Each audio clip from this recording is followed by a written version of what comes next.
Hey everybody, JJ here, back for another Wednesday of Zoom networking, and I'm really excited. The guest speaker today is just really nice young man, great personality. I had the pleasure to meet him personally in Florida on the other side of the country there.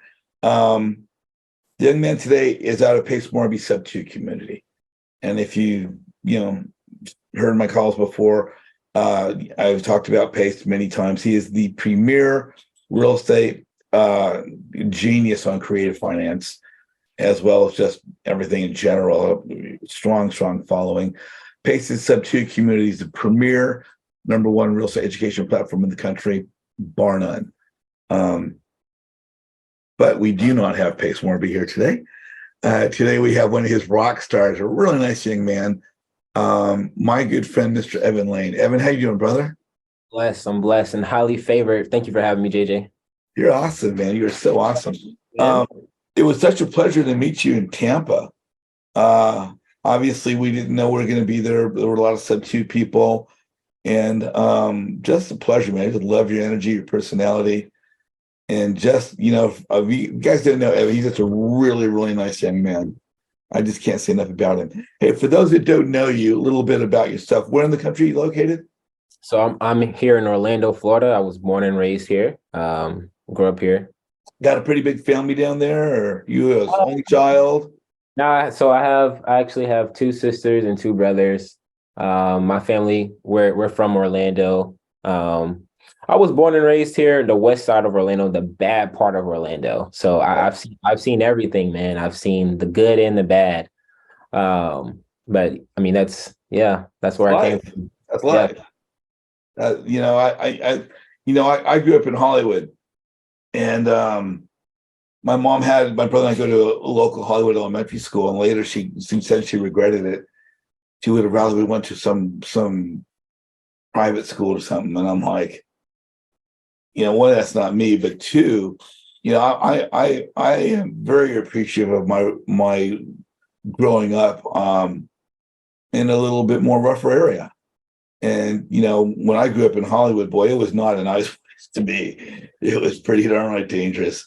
If anything, that street education really goes to help with life education. And I think this gives us more diversity. Hey, so let me ask you, buddy. Were you in sports growing up as a kid? What was your thing? I was actually in basketball. I love basketball. I was a lefty. I was a shooter, man. So Man, I got to introduce you to this young kid I just met. He just joined the group. He goes, how do I balance basketball and real estate? I'm going to hook him up with you. So, Okay. so did you play in high school? Yeah, I played varsity and JV. So that's what Yeah. I wanted to do football, but my parents wouldn't let me. And I was really good in football. So I was like, man, oh well. So now, what'd you do after high school? I mean, obviously you're in your early 20s, Mhm. and you're not even 10 years out of high school. So, so you're 22 now. We talked about that the other day, right? Yeah. So now, what do you do between? I mean, now, heck, I'll just say this: in my opinion, you're a successful real estate investor. You've done how many flips now? Well, me and my partner, we have a wholesale business, so we've closed about 30 deals so far. Yeah, that's outstanding. To be 22 years old and close 30 deals, that's outstanding. So between where you are now, how long ago? Let's go backwards. How long ago did you get into Sub 2? So you want me to start from the beginning? Because I can start from like when I graduated. Sure, go right ahead, Let me brother. tell you a story. Let me tell you a Let's hear story. your story. Yeah. So I graduated high school. I didn't really know what I was going to do. I love food. So I was like, you know what, let me get into culinary because my parents, they used to Right. cook all the time. So I'm like, let me get into culinary and let me do that. So my mom, she actually found this program in Orlando. It was a 15-week culinary program. It was free because it was a nonprofit. So I went there and did that for 15 weeks. And after I did that, I actually got a job as a line cook.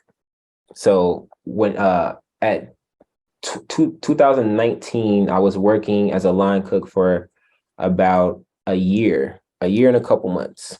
So I was doing that, and my friend, His name is Chris. We actually grew up together. I actually went to one school and one school only, and that was a private school.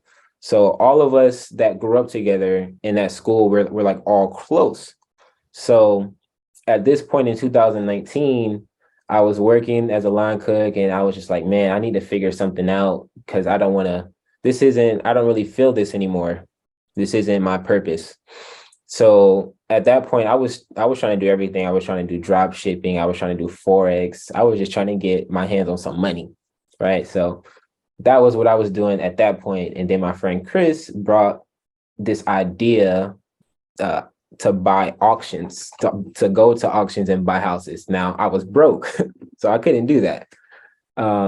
So we were talking about the auctions for a little while, but it kind of died. And about a month later, now this is around August 2019. About a month after that, Chris comes to me. He tells me about this guy named Jerry Norton. Now we all know who Jerry Norton is. And Jerry Norton, he talks about wholesaling a lot.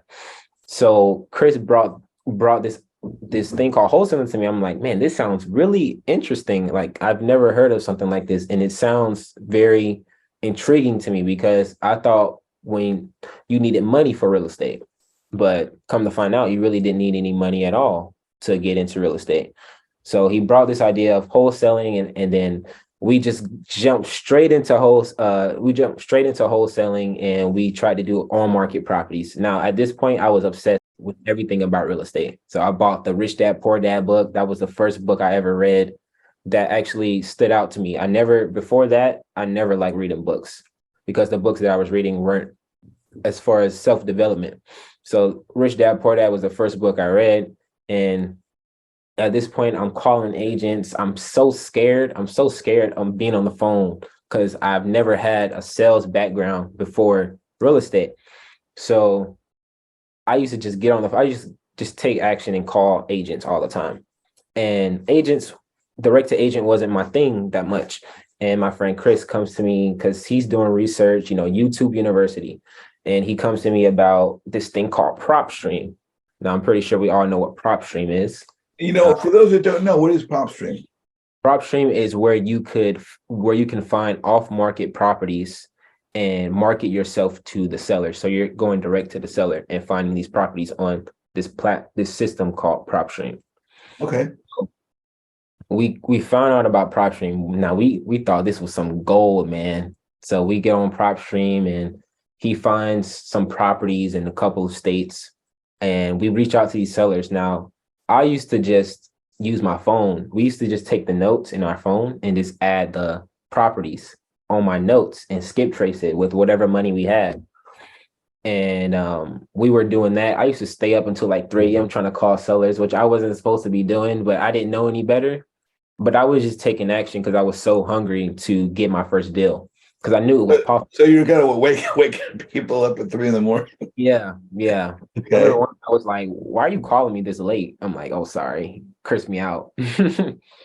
But I was just taking action. I was so hungry, man. All I used to look at was, I'm not sure if you guys know who Kong is, Wholesale to Millions. I used to watch him every single day, right? I used to watch him every single day on how to talk to sellers. That was my desire, how to talk to sellers. I just did everything he told me to do.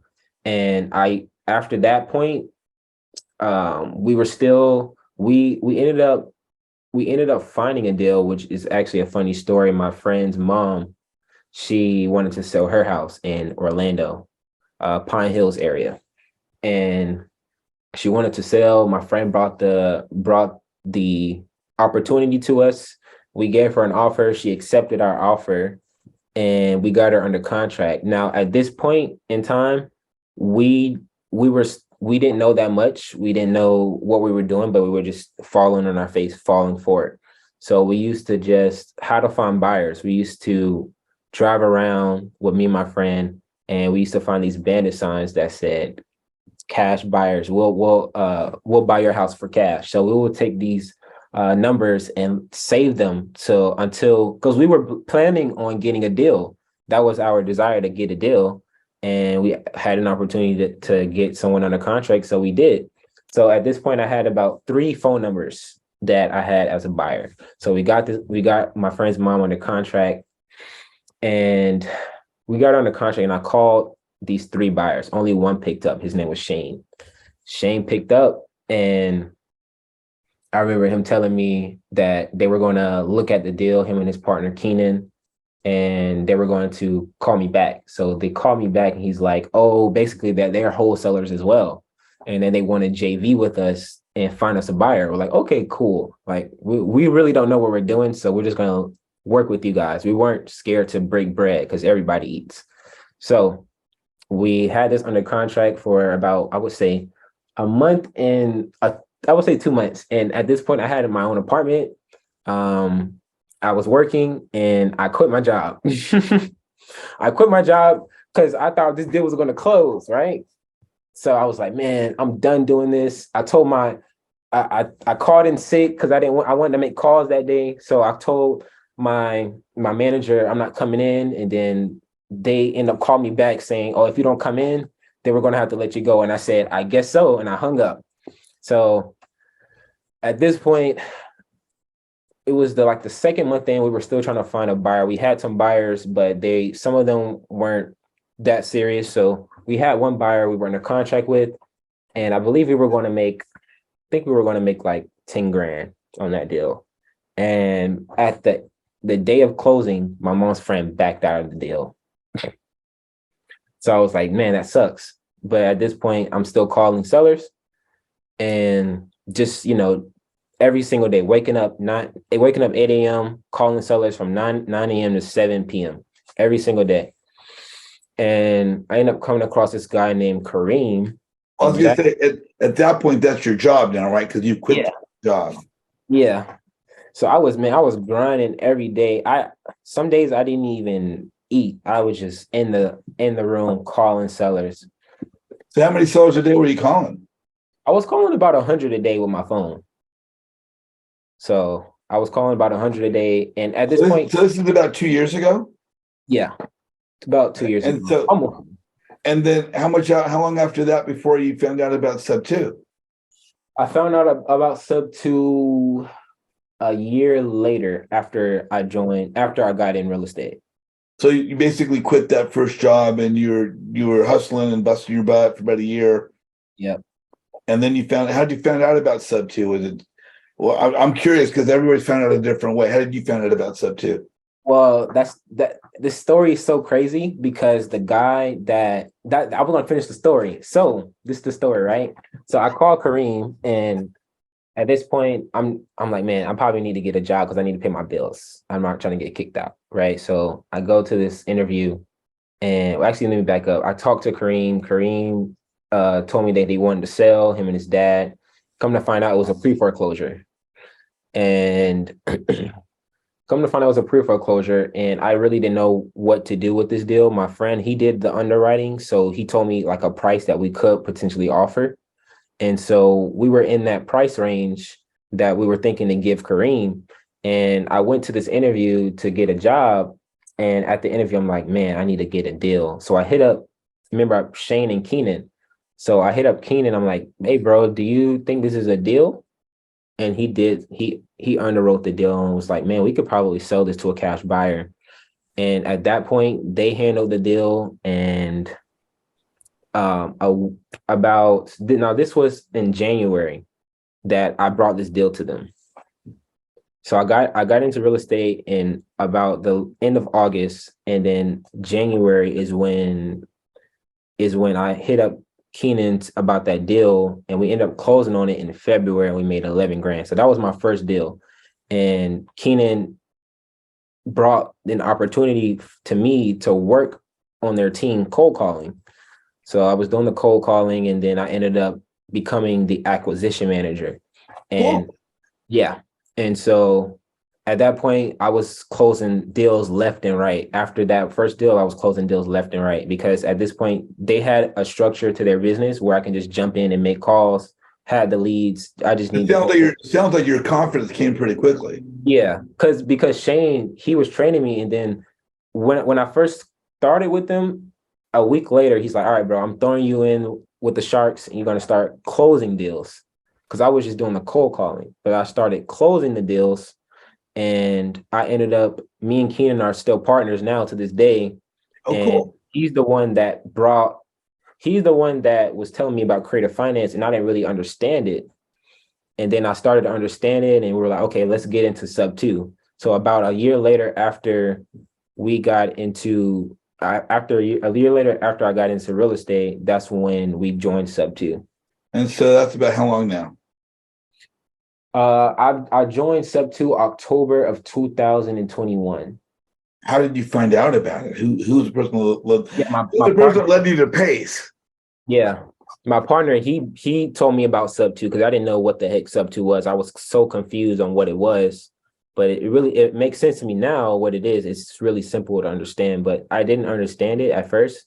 But then he was like, okay, we got to get into creative finance. You know, this is what we need to be doing to buy properties, creative finance instead of cash, because cash isn't always going to work. So he's the one that told me about sub two and Pace. Now, I love your topic. We're going to talk about meetups, but how would you explain sub two to someone that's not aware? People say, "What's sub two? What's sub two?" I guess that I get asked all the time. What's your general answer to that? So I just tell everybody sub two is basically, let's say I give them like a story. Let's say a owner has a property that they want to sell, and there's a mortgage on the property, and that mortgage is too high for us to make a cash offer. So if this mortgage is $280,000 and the property's worth $300,000 ARV, we can't give them a cash offer. So what we can do is we can take over the seller's mortgage on their behalf and pay them maybe a down payment or, you know, a monthly payment on the equity that they have remaining in the property. That's how I explain sub two. So, your topic today is hosting meetups to market yourself and build your business. Yeah. I love that topic, brother. We were talking about obviously the importance of networking. What I think it's a great topic. What led you to this topic today? Why did you choose this? Well, the reason why is because I actually went to the golden ticket event that Pace held for the first time last year in September. And after I left that event, Eddie Charger spoke at that golden ticket event, and he talked about hosting meetups. I'm like, this sounds intriguing. You can make money by hosting meetups. So I'm like, okay, cool. And then I randomly jumped into a Zoom event where what Pace was holding for sub two students. And he's like, who's in the Orlando market? And I'm like, Pace, I'm in the Orlando market. I was just at your house like the other day. And he's like, oh yeah, Evan, he's in the Orlando market. And he was saying how he was coming down to Orlando for the Flip Hacking Live event and with Jerry Norton. And they wanted to host a meetup for that event. So I was in charge of hosting the meetup and inviting everybody, you know, telling everybody about this event and getting them on a spreadsheet so I can make sure that everybody gets a ticket as well, because Pace was buying everybody tickets for the event that was in sub two. So cool. Yeah. So my good friend Hung Mai, he does short-term rentals. So I'm pretty sure some people in here know who Hung Mai is. He's awesome. Yeah, he only does Airbnbs. And I had an idea to do the meetup that Pace and Jerry Norton wanted to do at one of Hung's Airbnbs. So I hit up Hung and I'm like, yo, Hung, let's do a meetup at your Airbnb. That Airbnb is like 3,000 square feet. And I know it's going to be a lot of people there. So we end up hosting this event at his Airbnb. That was in September. And what made me realize about that event is you can meet so many awesome people at these events and, you know, build relationships with these people and make money together. And also, you know, most of my friends are in sub two or they're in real estate. Oh yeah. I want to be around like-minded people that are on the same path as me, because if I'm not hanging around the right people, then I'm going to get off track as well with the people that aren't on the track as I want to be on. Mm-hmm. So that's what inspired me to do meetups. So that's pretty much the story of how I got into hosting meetups. How many meetups have you held? I mean, did you do some before you got into Sub Two, or are No, they all since you got into Sub Two? All after. I got into sub two. Cool. And Yeah. are they always at an Airbnb, or do you have different locations? Yeah, so Hung, he has about five or Airbnbs in Orlando. So we jump around to certain Airbnbs and we just host meetups there. Now I know everybody, if you want to host a meetup, I know that's not the case for everybody. And that was just an opportunity that was brought to me, but you can do meetups anywhere. You can host a meetup at a bar, you can host a meetup, maybe your house if you At want, the beach? at the beach. Pace Yeah. is just out here in Los Angeles at the beach. At a parking lot. You can do a meetup anywhere as long as you have the desire to do it, and you have the patience to invite people every single day, and do all those things. But so I want to let you ask me questions. I know I'm going on a whole spill and stuff. Oh, you're good, brother. So in your time that you started, as you've done the meetups, I guess you're meeting people that you eventually start to do business with. Yeah. Actually, so we did we did the Pace and Jerry Norton meetup, and then the second meetup we did was with Alex Quezada. He's based out here in Orlando. His portfolio was worth about 10 million. And Wow. the third meetup we did was with a guy, his name is Brandon Narain. And Brandon, he has closed about $4 million in wholesale deals and does other things outside of real estate as well. So we had him come on, and actually from that relationship, Brandon's mentor has a mansion in Windermere. Now this is like 10 minutes away from Disney, and it's vacant. The owner doesn't even go to the house. He hasn't been in the house for Really? years. Yeah. So me knowing Hung and Brandon knowing me, we got the opportunity to Airbnb this property out. We're still working on Okay. it, but that opportunity came to me because we hosted the meetup. If I would have never hosted that meetup and brought him on as a speaker, I would have never got that opportunity. So I think hosting meetups could bring value to your life and to other people's life if you bring on the right people to speak at your events, or if someone comes to your event and they like what you're doing and they maybe have an opportunity that you might not know Yeah. about. They bring that opportunity to you, and because you know the right people, you can take on that deal that they bring to you. You know what, man? That goes with one of my favorite sayings. And the saying in particular is that networking leads to visibility, and visibility leads to opportunity. And just like you're saying, you meet people. So and I'm curious now because I love throwing parties. Um, what's the average number of people that come to these? Yeah. So I guess average, it depends upon the location, or yeah, it just depends on the location and who you know. The first event that we did after Pace was like 350 people. The yeah, second that's event, ridiculous. Yeah, he's gonna draw. yeah, the second event we did with Alex, that was about 50, I would say. And the third one we did with Brandon, that was about 40-ish. Now, So when you have these meetups, I mean, when I started networking, started my group, I just had a group and I didn't keep track of anything. Now I ask people to register for the groups. I got their phone number, their email. We can stay in touch. Have you started anything like that, or did you do that from the beginning, or you didn't do it at all, or do you do any kind of tracking to get people's names and numbers? yeah, so what we do is we create a Google sheet, and people sign up with that Google sheet, and we actually put on there what's your superpower? Like what's your superpower, right? So we have private money lenders, we have flippers, we have wholesalers, we have storage facility buyers, we have all these people on this sheet. We get their number, of course, and then if we have an opportunity that we want to bring to them, or maybe we could bring value to them, we can call them from this Google sheet that we have. So that's how you could maximize your opportunities with people that come to your events, because you might not be able to talk to everybody at the event that you host. I think it's amazing that in the short time you've done this, you've done 30, and of course, I guess it depends upon people's pipeline and how they organize everything. But I think that's just phenomenal, man. Are these Have you done most of these with like your regular team, or have you done a number with some of the people that you've met through the net through the meetups? Yeah, so actually, the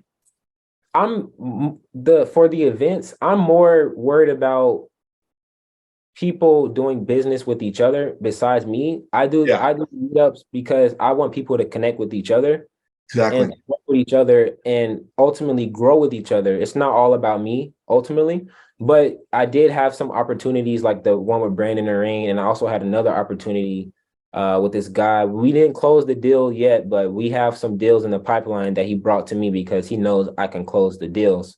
Yeah. So there's opportunities that can be brought to you by people at your meetups because you know what your superpower is and you can bring value to their life if you know what they're struggling with.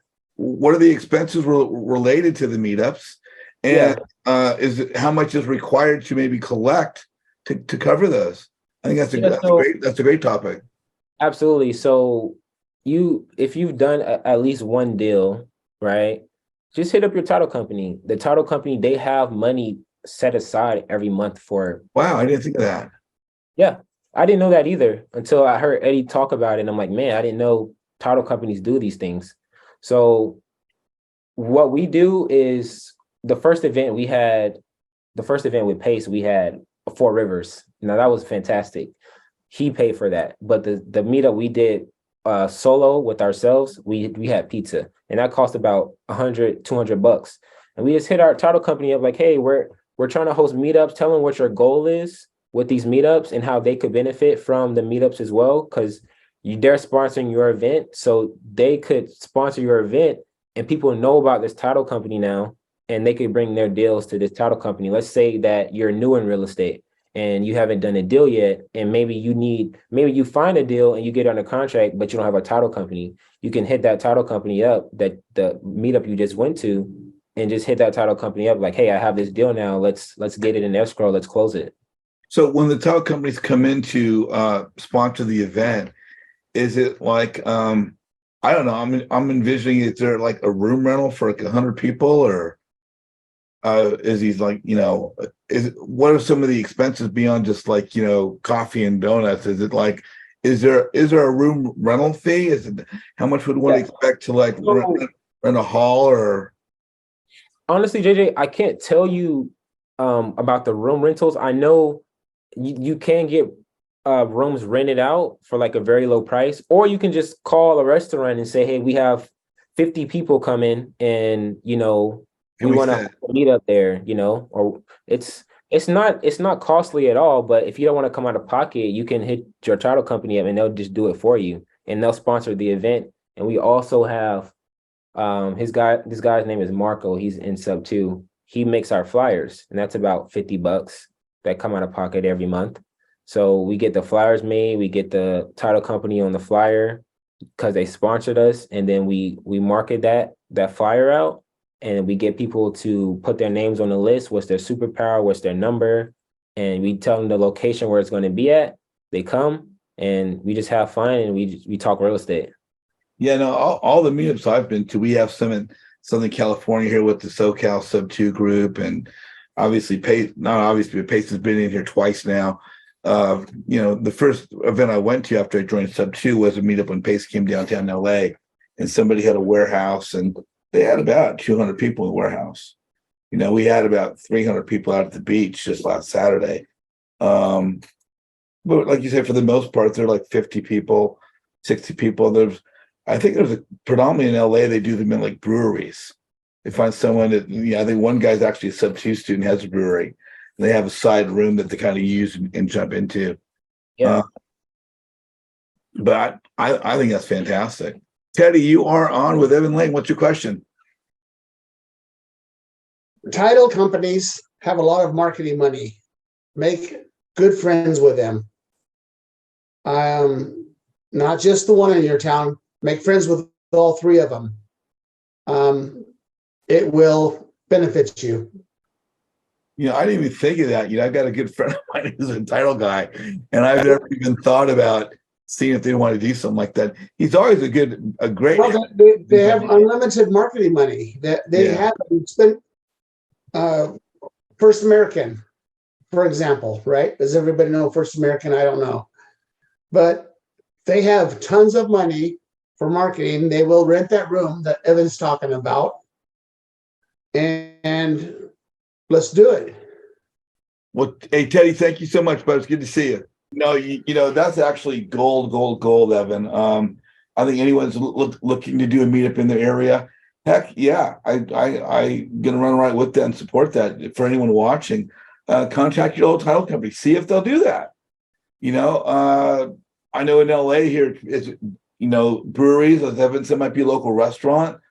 I'm almost thinking of maybe a small, you know, I'd love to get a hotel room somewhere, like a banquet room, and just get a bunch of people. But plus, I just like to throw a party. I like any reason to bring people together. You know, it's just always a good time. And the way I would ask a title company about funding is I would just tell them like, hey, I want to bring more business to your title company. So let's host meetups together. And that's how you can get them to fund your meetup. And they're open to doing it because they have, just like Teddy said, they have the marketing budget for that every month. Well, they probably have a huge meeting room, I would think. I mean, that's what I would need, is a room that could hold. Well, I don't know if it can hold as many people as I could bring, but I mean, I'm thinking I could get 100 people in LA together. That I'll just call it, you know, Selena Baker and get all of her friends, and we're rocking and rolling. Rocking and rolling, man. What's in store for you in the future, man? What's next? I mean, are you coaching yet? Are you mentoring new people? Do you have a YouTube channel? What's happening for you now? I actually do have a YouTube channel. I'm actually posting more on Instagram, but I do have a YouTube video out, 2 YouTube videos out. Right now, my purpose in life is to help young children from depression and, you know, from past hurts. So I like to work with children, right? So actually me and my friend Alexis, my good friend Alexis, we're actually speaking at an event tomorrow for young kids about real estate. That's so cool. So that's my little goal. That's my goal. That's actually my big goal right now, is 10 million kids, to impact 10 million kids right now. Wow. And that's what I'm focused on right now. I'm focusing on my mindset, working on my mindset more and more every day. I'm also right now I'm calling RV parks. So I'm jumping from single family to multifamily right now and doing that big thing because I want some big deals. So I'm looking at some RV parks right now, talking to some sellers, and we're going to sell these parks to a fund, and they're going to give us an assignment fee. And also we're going to do some syndications as well. Edgar, you are on with Mr. Evan Lane. What's your question? What a pleasure, right? What up, man? We actually met in the airport, you know? Did you know that? Yeah, and I was following JJ's challenge to post stuff. So I had just posted a little message say, hey, I'm at the Orlando airport going to the Pace Morris golden ticket. And Evan was in the airport, was in Orlando airport, and he saw my message and said, hey, and so we met there. So it was great. So I don't have a question, but I want to thank, you know, Evan for following up with the old guy here, right? Because afterwards he invited me for one of his meetup meetings, and that was, as a matter of fact, was the first meetup meeting that I participated. So it was fantastic. It was great. You know, was in one of Hang Mai's Airbnbs. So it was my first one. So for me, it was kind of awkward, right?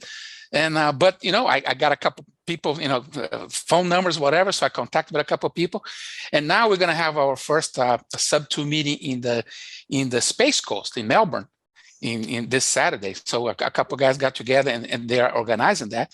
So we're gonna do at a realty brokerage. So we're gonna talk to the realtors about sub-2.